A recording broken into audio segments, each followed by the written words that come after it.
a Big Spark Studios original.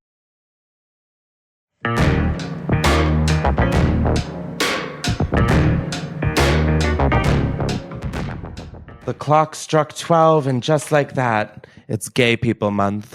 Hey, everybody, what's up? And welcome back to Unhinged with Chris Klemens. Before we get into the episode, I want to remind you, if you haven't already, to subscribe to Unhinged with Chris Klemens wherever you get your podcasts.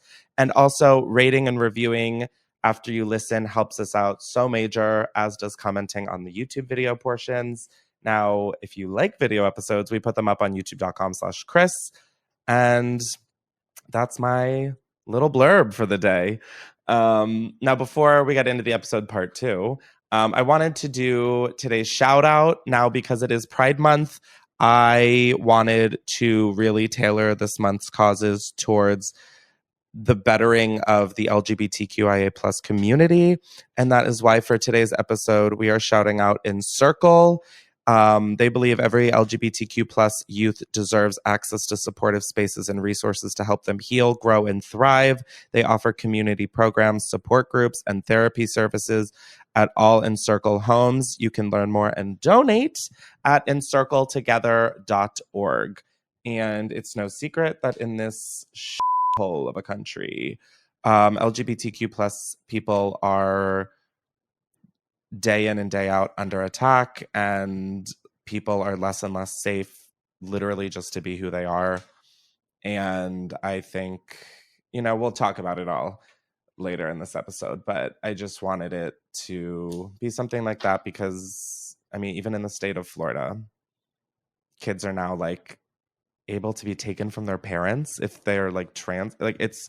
We'll get into it, but I just thought it was a great cause and I love the work that they do. So check out the description if you want to find the link to them. And let's kick off the episode with a voicemail. Now, if you guys don't know, you can call into 310-844-6459. And with today's voicemails, I really wanted to hear about queer people and LGBTQIA people who have something to celebrate and are doing well in their lives. I feel like as queer people, all we hear are the things that are coming under attack and the people who are suffering and the before stories. And I really want to also show that there are queer people out there who are having wins and are happy and are thriving, because I feel like oftentimes that's so forgotten that that's even an option. And I know growing up, I thought oh my God, that's a death sentence saying that you're gay. I almost said straight, gay, lesbian, bi, trans, the whole thing. So yeah, I wanted to hear from you guys, my little girls, gays, and theys, and let's kick it off with a voicemail. Oops, wait, did I just click a button? Yeah. Hey, Chris. My name is Sarah. Hey, Sarah. I am a cisgender female. I'm bi as and I just wanted to tell you the story of my first kiss. I was 15. I was at summer camp, and I was hanging out with my besties, all girls, and I was like, I've never had a kiss. And they were like, let's fix that. So I kissed 2 girls for my first kiss. So my first kiss involved 3 people, which was dope. And they were like, this is going to be an excellent story that you can tell for the rest of your life. And they were right. Anyway, I later fell in love with both of those girls individually. I did get to make out with one of them again, not the other one. That's kind of sad. But anyway, when I first kissed a boy, I was really disappointed because it was really nasty and he was really slobbery and gross. I do like men more now, though. That guy was kind of just a piece of shit. But, Ooh. So it goes. Anyway, I love women. I love men. I love being queer. And I hope everyone has a great Pride Month. Okay, thank you. Bye. Thank I love you. Sarah. I love you. I love that she's this will be a good story for you to tell one day. I'm yeah, on a D- podcast. That is so exciting. She kissed a girl at summer camp and she loved it. Ow. That's so exciting. My first kiss was in a game of truth or dare in someone's backyard. And I'm not going to put the girl on blast because she doesn't deserve that. But yeah, men kissing versus women kissing are 2 very different experiences. It's it's actually funny that you brought that up because I never actually thought about that. But yeah, wow. It's a scary, scary world out there kissing a guy. Ooh, dear. Some of them like to bite. And it's like, keep your teeth for your dentist, bitch. Now, before we get into the episode, I need to stop using that as a transition because we're already in the episode. But I want to talk about like just shows I've been, like what I've been up to. I went to a Taylor Swift concert, which was so crazy. And it pissed a lot of people off on the internet because I guess in a video with Brittany Broski that I did, it was like overrated or underrated was the game. And someone said Taylor Swift and I said overrated. And I grew up listening to her music, like Fearless, Speak Now, Taylor Swift self-titled album. That shit like built the bones in my body. And then like I just didn't connect with her as much as a person. And her music was obviously still like good. I just wasn't as into it as I was her earlier stuff. And I don't know. I said there was a disconnect, and people are like, there's no disconnect. You said you thought she was overrated. That's hate. I'm like, oh my God, it was the game, underrated or overrated. And when I think of a performer like Beyonce, yeah, I'm going to say Taylor Swift's a little overrated. That doesn't mean that I think she should like die or she sucks and I hate her. Like, it was the name of the game. Anyways, that concert was, first of all, 3 hours long. Like 3 hours long. She sang, just Taylor being on stage. She had 2 openers. Just Taylor was 3 hours. She sang 45 songs, which I was shook by. I do wish that she played less Folklore and Evermore and more Fearless and Speak Now, because obviously those are like my absolute jams. But oh my God, hearing like Fearless as like an adult, and I was there with like my best friend who's like my soulmate, Katya, and she got us the tickets. And just like where I was listening to that album when it first came out and then like listening to it now in my life, I'm in such a different place. And it was just so magical. Like I took this video, I just like randomly like filmed and then put my camera, like my phone down to film us dancing to it. I didn't even realize like it was the song or anything. I was just like, oh, I'll record us dancing. And it turned into like the most magical clip. Anyways, that was really, really, really, really fun.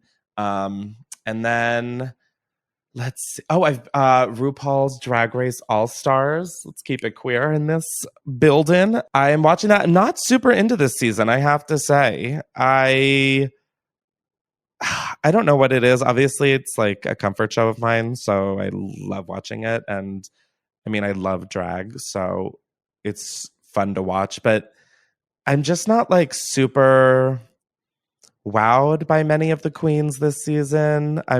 I think Jimbo, I really look forward to her looks. But like still, it's like not the way that like I was like into like Sasha Colby and Anitra and all of these people. To you guys, if you don't watch, this sounds like I'm speaking a foreign language. But the Kardashians also came back for season 3. And it's like weird because you can tell every season what feedback they take note on, because now I feel like they're like, okay, guys, people miss like the old us. So they're like trying to be, or maybe they're not trying to be, maybe what they're showing is, I don't know. It's just, I think in the episode I watched last night, Kim mentioned something about like how she so gets when people say I miss like the old artist. And I just think when you're a beginning artist or star or a beginning athlete or anything, there's such a newness and an excitement. And I feel like you have a lot more freedoms to kind of do and say and be how you want. And then as you kind of rise, people expect certain things from you, but you're also growing and developing as a person. So I think that is really interesting because like I would kill for nothing more than like season 5 of the Kardashians. Of Keeping Up, I guess. Those are 2 different shows. But yeah, I think this season's going to be better because I think they're actually going to show drama. But I don't know. I feel like maybe it's run its course, which like doesn't break my heart to say, but that show was like another one that I would like watch and I'd be like, oh, another dysfunctional family. This is so good to see. And then they became like billionaires. So the relatability kind of ended there. Have you guys seen any good shows? Everybody's like talking about Succession and Ted Lasso ending, and I don't watch either of these. So guilty pleasure of late is actually watching New Girl, which is not a new show. It's an old show.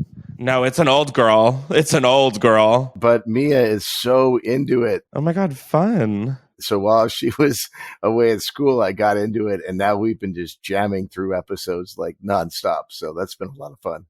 Justy, what about you? I've been watching the new season of I Think You Should Leave with Tim Robinson on Netflix. It's a comedy show. Oh my God. I think I saw literally a clip for this morning on TikTok, and I was like, what show is this? Is there one where he does like a pay it forward bit in a drive-thru? Oh, yeah. That was the one we watched last night. Oh my God, is that the show? Okay, I think I need to watch I Think You Need to Leave. Where he pays it forward and then he rushes back to get in line. Yeah, I was like, it gives me very much Nathan For You kind of vibes of like same kind of humor, same kind of entertainment almost. Yeah, I'd highly recommend it. So that's the name of the show, I Think You Should Leave? Mm-hmm. 3rd season, so you've got a lot to catch up on. Oh, that's not that much though. They're like Adult Swim size shows, so they're like 15 minutes. Oh my God, Adult Swim is only 15-minute shows? Like most of the shows are usually like 15 minutes. Oh my God, I like never watched Adult Swim because I was never allowed to, because I was in a kid swim. So wasn't SpongeBob made for Adult Swim? No, it was on Nickelodeon. No. I mean, I know. Guys, I know it was on Nickelodeon. It did have sort of like adult underlying themes. Yeah, in Mr. Krabs lived in Bikini Bottom. Yeah, he did. I don't know if that was like one of those. We should do an episode on like middle school rumors, because I feel like growing up, there are so many things that I think of as fact, but like they were just some stupid thing bored 6th graders and I were like just shit talking. And so, like SpongeBob being originally made for like Adult Swim, I think was one rumor. Like the one about, oh my God, Lady Gaga being a hermaphrodite. Is that, did you guys remember that when people thought that she had both a dick and a vagina? I remember Or was that Sierra? Oh, it was Sierra. Well, it was both, I think, though. I remember the Sierra one, though. Yeah, Sierra. God, I mean, Sierra did not deserve that. No. Like, we were bullies as kids. Jesus. I remember the Marilyn Manson one, the famous one about how he like had his ribs removed. You hear that one? So he could his Yeah. Yes. I'm so sorry for the bleeping you're gonna have to do for that one. But oh my God, maybe this is an episode theme. Wow. I just feel like where we debunk. Yeah, like let's debunk. Let's in fact or myth this bitch or whatever that show was. Mythbusters? Oh, Mythbusters. All right, so my brain cells are hanging on by a thread. Thank you. Did you get into any of the scripted stuff like Last of Us, Chris? Did you watch that? Like any of these scripted shows? Last of Us. No, I didn't watch Last of Us, but I did watch someone from Last of Us? Was that on ABC? HBO. Oh, that was the one about like mushrooms and mold or something? Yes. Oh, I was thinking of All of Us, I think. Yeah. Yeah, that's a show. There was some guy who was married to a Selling Sunset realtor, and that's how I know of it. Oh my God, I watched Selling Sunset season 6. Sorry, what an alliteration. That show is just pure dumpster fire trash, and I love it. I grew up watching The Hills, and it's the same executive producer, I think, and it is exactly the same, just with like a more insane soundtrack. It is, oh my God, I eat that shit up. It is quite literally so produced, and I quite literally eat that up. Love it. All right, let's hear from another one of y'all on a voicemail, because I've done a lot of talking. Hi, Chris. I saw your Instagram story about calling in about the joys of being queer. Yes. And I just wanted to say I love being gay. I grew up in a very small town, where I did not know like what being gay was, no representation, and that's why representation fucking matters. Because when I moved away for college and met more queer people, I discovered that I was in fact gay, and my obsession with Bella from Twilight meant something a little more when I was young. Anyways, I now have a wonderful girlfriend, and we just U-hauled like a few months ago, and everything's great. And being gay like really showed me the love that I did not know existed, and it's just so wonderful and so amazing and just very pure, and I love it. I love being gay. I love the community of queer friends that I have, and all the homophobic and transphobic people out there trying to take away people's rights. But anyways, happy Pride Month. Love you all. Bye. Oh, that is so cute. And I love that Bella Swan was your gay awakening. Even on a cringier note, not that Bella Thorne would be a little cringy. Bella Swan, my gay awakening, I realized the other day, one of them, I think. So my friend, this is so mortifying. So, like, my bi awakening was I would watch Trading Spaces on TLC.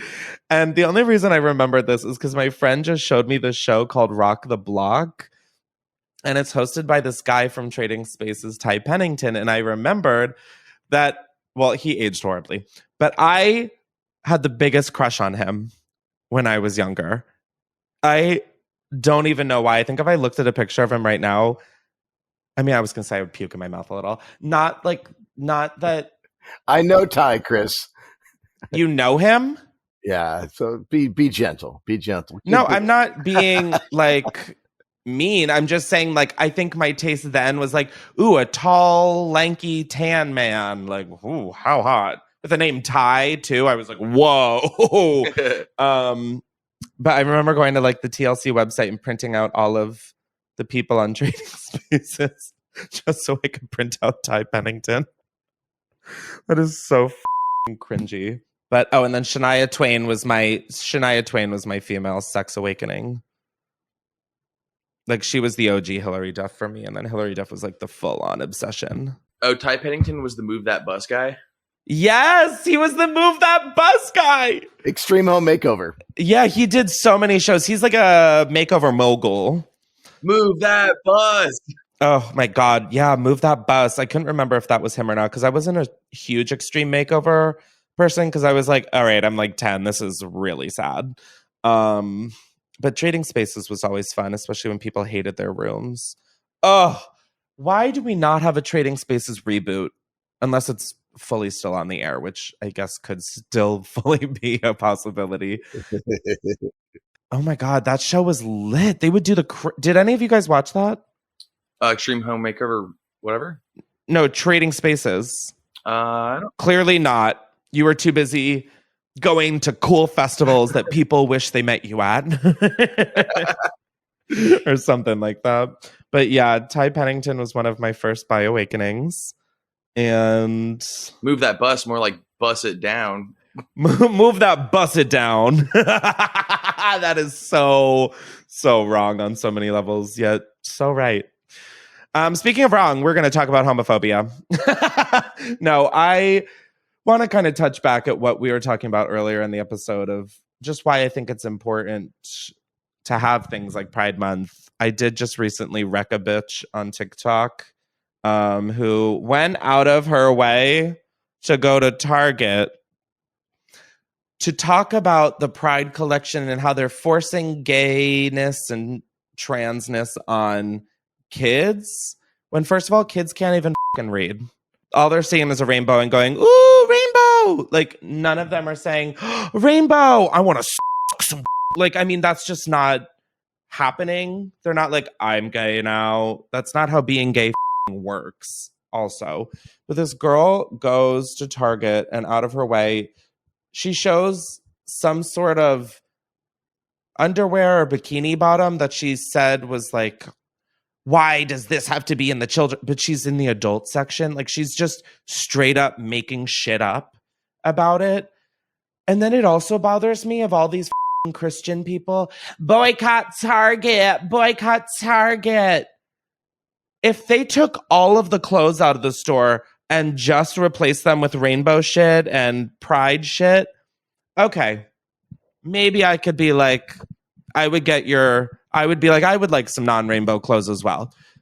I would get it. You still have the same options. Just don't buy it. And can you imagine the entitlement of going into a store and expecting it to serve your lifestyle? Choosing to be Christian is a lifestyle choice. Being gay, trans, queer, lesbian, bi, any of those, that isn't a choice.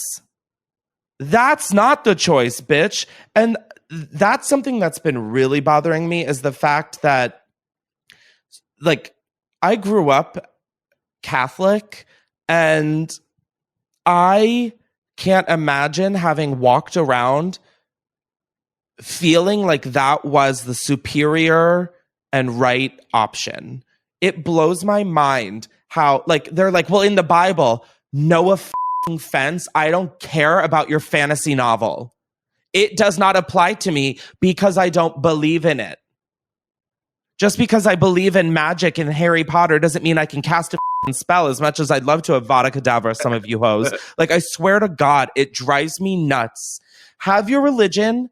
I respect that. When you're making your religion this grandstand ideology that people need to follow or they're bad, that's a problem. If you're going to live your life like that, shut the up, register people as bad in your head, and carry on with your day, where you're supposed to be spreading kindness. Instead, you're supporting legislation that forces kids out of the closet and punishes them for being exactly who they are when it's already hard enough. Like, you're really going to sit there and do all of this when our country is a giant shithole and we just had to raise the debt ceiling, and you're worrying about what kids are doing in their free time? The only reason children are in danger is because of the fucking legislation and hatred and,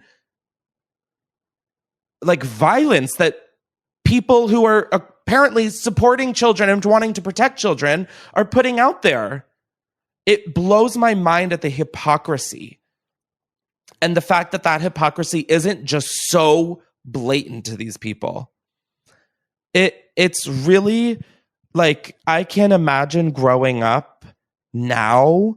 Like, when I grew up and I, like, knew that I also liked guys, I mean, that was already so scary, and I felt like that was the end of the world. I can't imagine now when they are so vocally making laws and statements and rhetoric that is just so damaging and hurtful and violent. It just makes me so sad that this is what it's come to. Like, why should I go out of my way, let alone alter my life, because my neighbor wants to f someone of the same gender? Why does that matter? I don't care.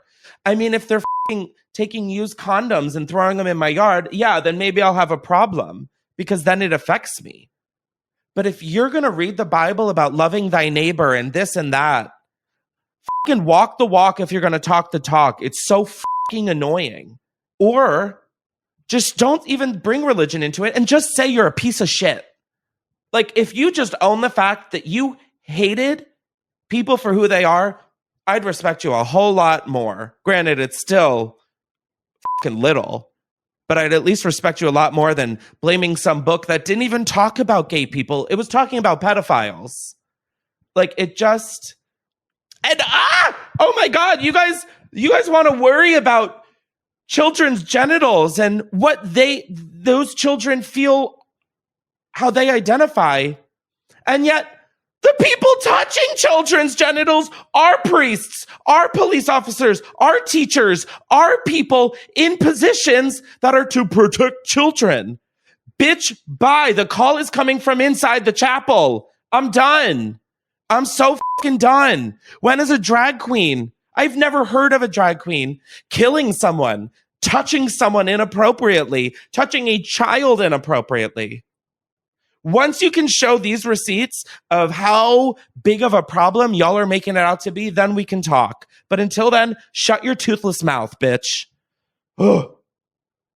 That's all I have to say.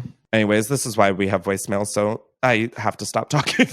Let's hear from one of you guys. Hi. This is Bella and Shay. Oh, and, Bella and we're Shay. really high. We just went to joint and we're eating cheesy bread. And I just wanted to say that I just love being gay, man. That's it. I just like being gay. And I just love, like, women. Also, women. Women is gay. Okay, bye. Women. Okay, thank you so much for that insightful voicemail. I want to join this little blunt rotation. That seemed like a really fun time. Now, before we carry on, I want to thank one of the sponsors of today's episode, which is Helix Sleep. If you guys don't know, they have supported me endlessly, as well as this podcast. Now, Helix is a premium mattress and a box company that takes all of your unique wants and needs in a mattress, and they ship it right to your door. All of the beds in my house are Helixes, and they are just... like, I already look forward to going to bed, like, upon waking up. And their mattresses make getting into bed so worth living a long day. They're, like, the best. And they have been for years and years and years. Like, they haven't gotten worse. Like, I've had a mattress, like, after a year, it was shit. Not Helix, girl. Now, the Helix lineup includes 14 unique mattresses, including a collection of luxury models, a mattress for big and tall sleepers, and even a mattress made just for kids. Now, you might be wondering, how will Helix know what the perfect mattress is for me if it's online and I don't have to go to one of those creepy mattress stores? Well, you take the Helix sleep quiz and you find your perfect mattress in under 2 minutes, and your personalized mattress is then shipped straight to your door, free of charge. When I took the Helix sleep quiz, I said what bed size I was looking for. I said that I'm a side sleeper and I like a medium firmness. I was matched up with the Helix Midnight Luxe, and it is that girl. My God. I literally think about my mattress so many times in the day, and I know it's probably not normal. Now, Helix knows there's no better way to test out a new mattress than by sleeping on it in your own home, which is why they offer a 100-night risk-free trial. You can try out your new Helix mattress, see how your body adjusts, and if you decide it's not the best fit, you're welcome to return it for a full refund. And on top of that, Helix mattresses are American-made and come with a 10 or 15-year warranty depending on the model. And remember, you got to try it out for 100 nights risk-free. Now, for those interested, Helix is offering our Unhinged listeners up to $350 off all mattress orders, plus 2 free pillows when you go to helixsleep.com/unhinged. That is helixsleep.com/unhinged. This is their best offer yet, and it won't last long. So go to helixsleep.com/unhinged, and with Helix, better sleep starts now. Now, I do want to thank another sponsor of today's episode, which is Loopy. Now, for those of you who don't know, I am the creative advisor for Loopy, and Loopy is here to offer a new perspective on protein with the lupini bean. Now, lupini beans are a bean with the highest concentration of plant-based protein and are the only low-carb bean out there. In addition, they are packed with gut-healthy fiber. They have 3 times more protein than eggs and 2 times more protein than chickpeas. Now, Loopy started with protein bars that I have found to be, in my opinion, the best protein bars out there. They don't taste fake and shitty, to put it bluntly. And now Loopy has expanded to create a lupini bean powered vegan pasta. Tapping into the lupini power, it's making tasty, sustainable plant-based fuel that will keep you running like a boss. Now, in the lupini pasta, there is 14 grams of protein, which is twice as much as regular pasta, 17-gram net carbs, which is less than half of regular pasta, and 12 grams of gut-healthy fiber, which is 4 times as much as regular pasta. It's vegan, non-GMO, gluten-free, and kosher, and it comes in 3 shapes: penne, rotini, and elbows. My pantry, literally, if I turned the camera and opened it, is filled with this pasta because it is so good, and it's such a great way to get fiber and protein, which are 2 things that I desperately look for in food. Now, if you're wondering where you can find it on Amazon at getloopy.com, GETLUPII, and it's nationwide in Sprouts and in Erewhon. Now, you guys can use the link down below and use code Chris20 for 20% off your orders of protein bars and their pasta. I really do feel so lucky to be a part of the Loopy team. It's a female-founded company that was started to create a better bar, and it wanted to take the health of people and also the planet into consideration. And I'm just really proud to be a part of it. So go check out the link, use code Chris20, and let's get back to the episode. Now, we're going to do some more pop culture segments because, one, I never know what's going on in the world, and two, I had such a fun time doing this last time. And yeah, the producers, Jake and Sam and Justin, all compiled some... I see one of the stories and I'm so excited. Okay, first up, Nicki Minaj producing, starring in sitcom about her life for ABC Family. The half-hour comedy based on the rapper's immigration from Trinidad in the early 1990s with her family will focus on her upbringing in Queens, New York, and her subsequent rise to fame. The still untitled show's pilot is slated to shoot in Queens this winter. Breaking news, Nicki Minaj is executive producing and appearing in a new ABC Family comedy based on her life, ABC Family tweeted. The Truffle Butter singer, 32, retweeted the network's announcement a short time later. This is one of the more unique adventures I've ever embarked on, Minaj said in a statement about the show on Tuesday. I love that ABC Family is doing a show about Nicki Minaj, and in the article about it, they reference to her as the Truffle Butter singer. If you do not know what truffle butter is, I would say Google it, but I would love to be the one to introduce you to this. It is when you use lube and you do anal and the lube gets a little brown from, you know, the great hole, and then that's truffle butter. I believe. Am I correct? I believe you. Brought to you by ABC Family. I can't wait till they go to her penning of truffle butter. Like, I mean, I'm excited because one, I think she does have a very interesting upbringing. And I think it will be really cool I just like the idea of, instead of doing like a documentary or a biopic, the idea of having it being an ongoing series about like someone's growth in life, I think is really exciting. I'm interested to see how they do it, but I'm excited. Oh my God. I might actually watch ABC Family for the first time.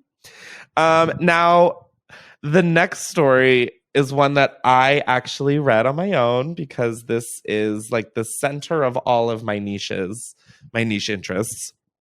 Elizabeth Holmes is in the same prison as Real Housewives of Salt Lake City star Jen Shah.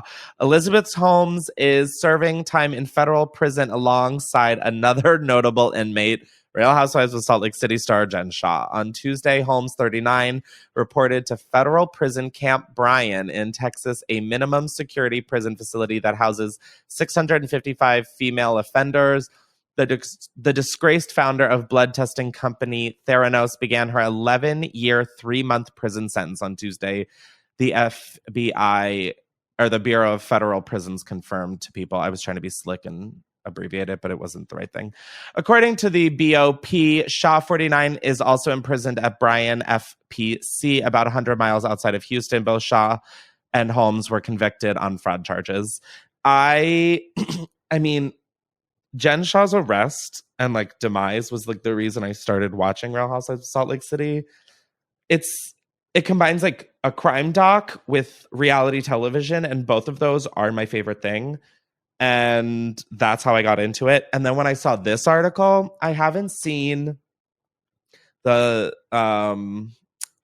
what's the Theranos? It's like the Inventing Anna, but on Hulu for Theranos. What was that called? With Elizabeth Holmes? Yeah. Oh, The Dropout. That's what it was called. I think she won an award for it too. Now, I've never seen The Dropout, but I really probably should. But these two, the idea of them being in prison together, especially after I've heard news that Jen Shah's putting on like a Real Inmates of Prison play or musical. Like we need cameras in there. I know it's against the law or like against the rules or whatever the giggity gag is, but I need it. I need this fucking content. Like, can we slip her a webcam? Like, can we? Oh, and then I saw pictures of her in her like little tan getup that paparazzi, I guess, caught of Jen Shah. And I was like, oh, I just can't wait to see these people after they get out of prison, which I know is kind of fucked up. But like Jen Shah being a filler queen and a Botox legend, I'm like, whoa, I want to see what that face looks like post-prison, because I don't think she can get injections while she's in there. Oh my God. I mean, this is just like, oh, when I saw this story, I was so excited. Next up, Al Pacino, 83, wait for it, is set to become a father again. Hollywood actor Al Pacino is set to become a father again at the age of 83 with his, another wait for it, 29-year-old girlfriend expecting a child. I am sorry, I would never let an 83-year-old come dump inside of me. That is crazy. The actor, best known for his roles in Scarface and the Godfather series, has 3 other children, 2 with Beverly D'Angelo and 1 with Jan Tarrant. He joins a growing list of older fathers. At the age of 79, actor Robert De Niro has recently welcomed his 7th child. So I just want the thought process on this, because as a 29-year-old, I feel almost too old to be having children, which I know is irrational. But 83, okay, so your kid's going to be born when you're 83 or 84.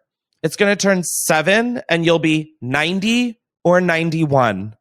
Yeah, the stat that bugged me was when they turn 18, he'll be 101.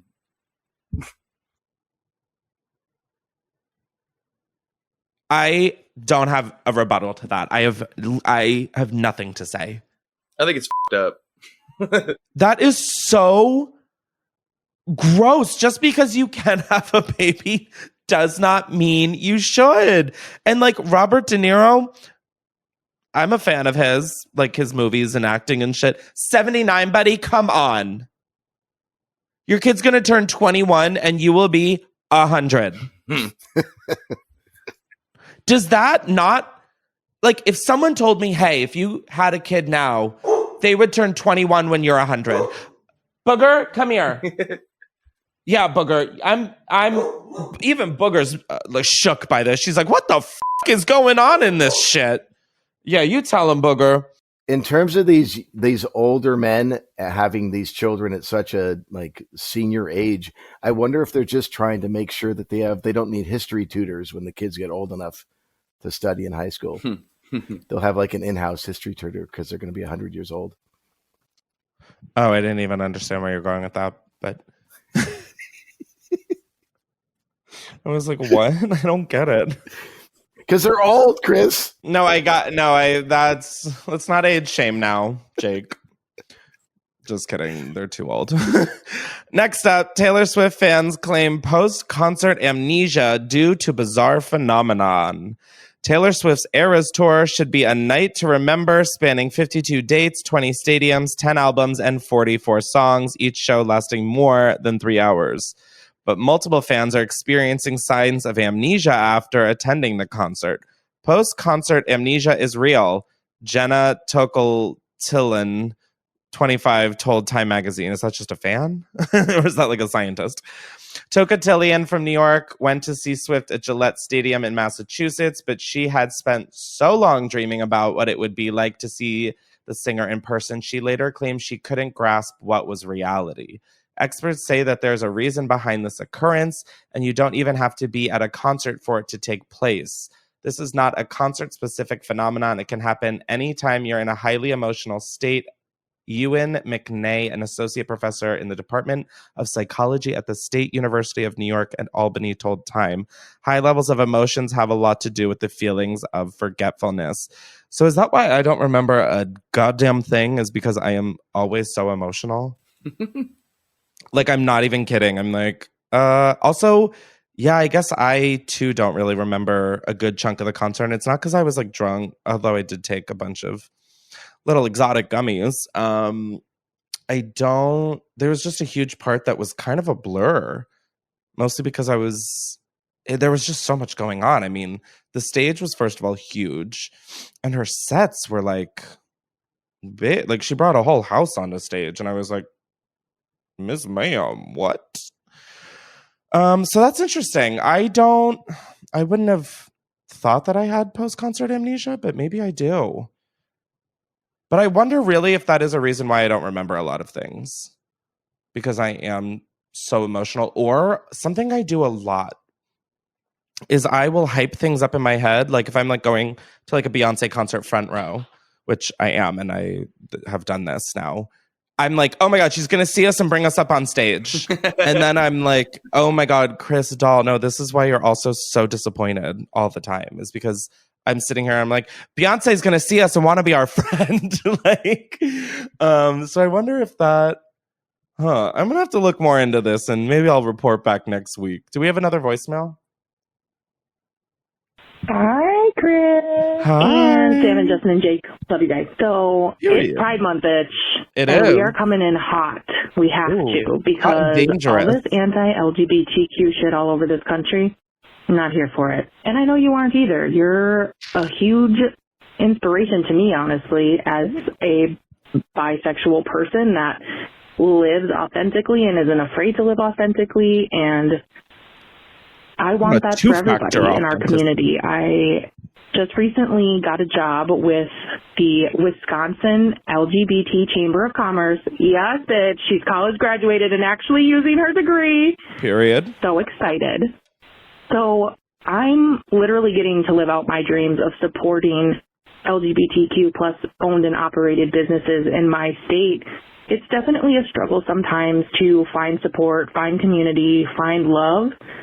So I want to do that. I want that to be my career, and I'm starting off on the right foot, obviously. But I just want to send a message to all my Wisco loves that there are people here who support you and who love you and who want to see you shine and live your life happily in this state and in our country. So, dare I say the world? I'm just here to say happy Pride. Pride it up. Be loud and proud. Double down on all of it. Let them know. We all know who them is, okay? Let them know that we're not going anywhere. Stonewall was a riot, and we'll do it again, okay? So that's all I have to say. Being queer is fucking awesome. I don't want to hear it from anybody that it's not. And yeah, happy Pride, y'all. Love you. Bye. Woohoo! Look at me. Oh, wait. Okay. That's it. Well, shut up. Okay. I know I missed it. I thought I didn't miss it. I thought, in fact, I nailed it. No, you did. Whatever. I think what you said about there are people who care and want you to be happy, I think that is so important, especially right now where we are in, oh my God, the world. It's so hard to feel like there are people fighting for you and wanting the best for you. But as much as it feels like there are people wanting you to disappear and be diminished, there are so many more people like on your side. It's just that the people against you have no decorum or volume level to which they will scream their horrendous garbage, and therefore it feels like a majority. But just know that if you're in the closet or questioning or anything, there's nothing wrong with you. There's nothing wrong with that. Some people might tell you there is, but listen, if those people don't matter to you, their shit shouldn't matter either. So I was going somewhere with that, but my brain was like, and boop. It's been happening a lot lately where I'll just be like mid-sentence and I'm like, girl, what the are you saying? And sometimes it just happens to be on a recorded podcast for the internet to consume. So on that note, happy Pride to all of my LGBTQIA plus girlies out there. Be safe, most importantly, and never let someone diminish your shine, baby. You've got this. You're important. You're loved. And You are wanted 100% the way you are. Unless you're a bitch, which in that case, rock on, me too. Love ya. As always, thank you to Justin, Sam, and Jake for being here and helping out. And be sure to subscribe to Unhinged with Chris Klemens, wherever you get your podcasts. Rate and review us. Video episodes, youtube.com/Chris. I'm trying to think if there's anything else. I can't, so goodbye.